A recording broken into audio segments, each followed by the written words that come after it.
Principle of the warranty का क्या अर्थ है? Warranty means terms and conditions. जब भी आप लोग इंश्योरेंस से कोई भी पॉलिसी करवाते हैं, उसकी टर्म्स एंड कंडीशंस उसमें लिखित रूप में होती हैं।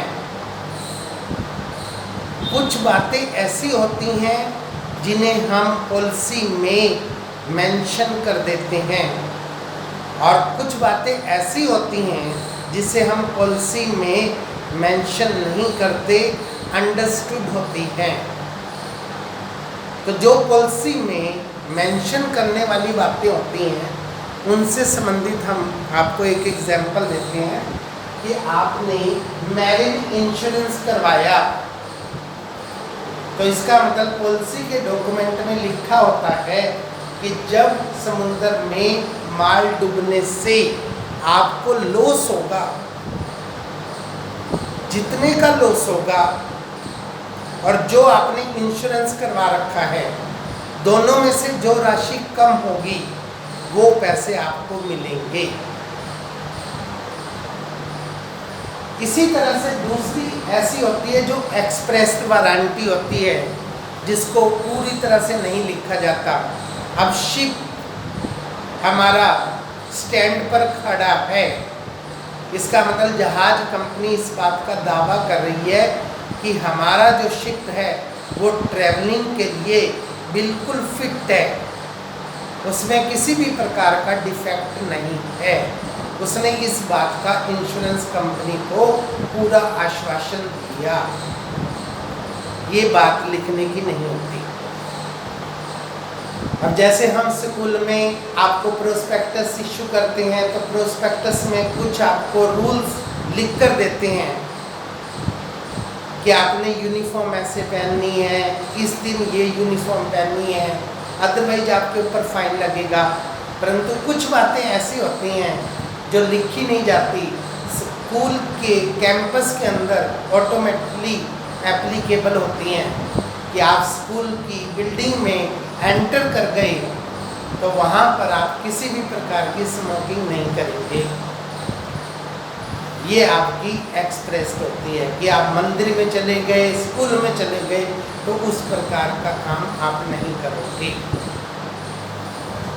इसके बाद होता है आपका principle of contribution. Principle of contribution को आप अच्छी तरह से समझ लीजिए।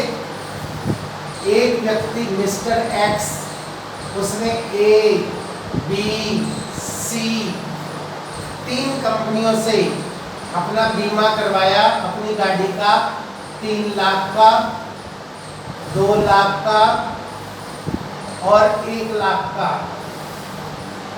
और एक ही गाड़ी का बीमा करवाया।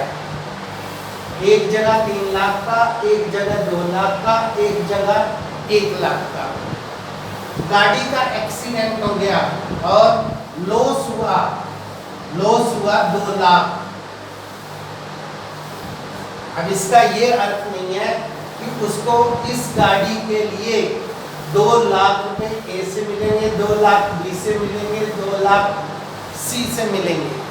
नो, ये टोटल 2 लाख रुपए मिलेंगे, और तीनों कंपनियां इस 2 लाख को किस रेशो में देगी? 3:2:1 में।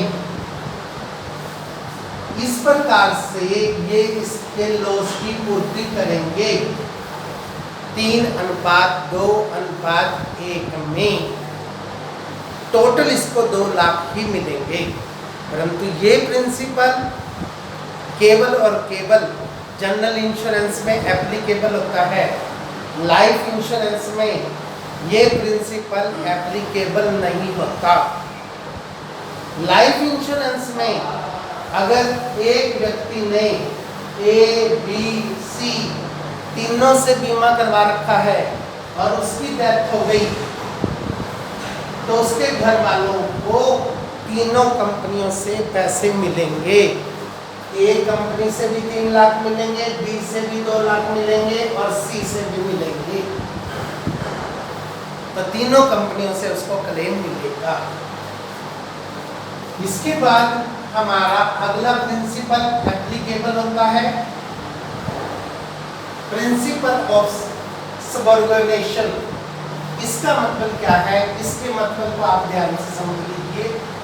ये है मिस्टर ए, इसने ABC XYZ कंपनी से अपनी गाड़ी का बीमा करवाया 5 लाख का, और इसकी गाड़ी का एक्सीडेंट हो गया और एक्सीडेंट में लॉस हुआ 2 लाख का, और ये अपना 2 लाख का क्लेम इंश्योरेंस कंपनी से ले चुका है। अब जो टूटी फूटी गाड़ी है, उसके पार्ट्स है, उन सभी पर अधिकार XYZ कंपनी का है, ना कि मिस्टर ए का। अब ये प्रिंसिपल भी केवल और केवल जनरल इंश्योरेंस में एप्लीकेबल होता है, लाइफ इंश्योरेंस में नहीं।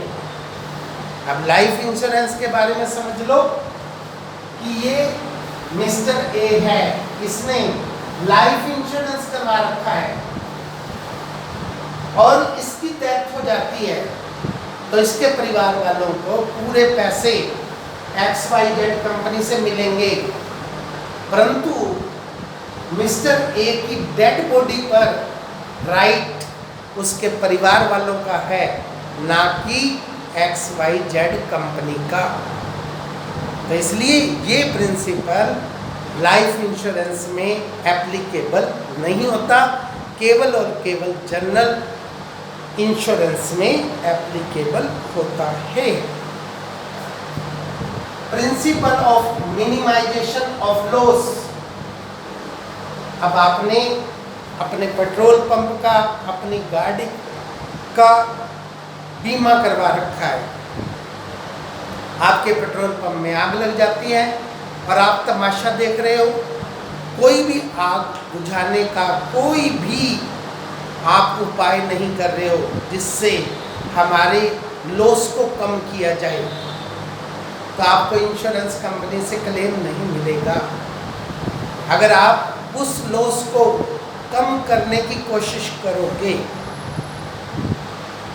फायर ब्रिगेड को इंफॉर्मेशन करोगे, जो भी आपके पास आग बुझाने के गैस के सिलेंडर हैं, रेत की बाल्टीज भरी पड़ी हैं, पानी का इंतजाम है, उसका यूज़ करके आप उस लॉस को कम से कम करने की कोशिश करते हो और इंश्योरेंस से क्लेम मांगते हो तो मिलेगा। अगर आपने उस समय इस प्रकार की कोई एक्टिविटी नहीं की तो आपको कोई क्लेम नहीं मिलेगा। Principle of proximate causes. आपको इंश्योरेंस कंपनी से क्लेम अपनी असेस्ट का तभी मिलेगा जब वो नुकसान उसी कारण से हुआ है जिसके लिए आपने बीमा करवा रखा है। अब आपने अपनी ज्वेलरी की दुकान का इंश्योरेंस करवा रखा है, थेफ्ट इंश्योरेंस, और वहाँ पर आग लग जाती है, आग लगने के कारण लॉस हुआ है, तो वो लॉस आपको नहीं मिलेगा। थेफ्ट के कारण हुआ है, चोरी के कारण हुआ है, तो आपको मिलेगा। इसी प्रकार आपने पेट्रोल पंप का बीमा करवा रखा है, फायर इंश्योरेंस, और वहाँ पे चोरी हो जाती है तो चोरी का आपको क्लेम नहीं मिलेगा। अगर आग लगने के कारण नुकसान होता है तो आपको क्लेम मिलेगा। ये हैं बच्चों आपके प्रिंसिपल ऑफ इंश्योरेंस। ये आपने अच्छी तरह से बहुत सुंदर नोट्स बनाकर तैयार करना है क्वेश्चन। That's all.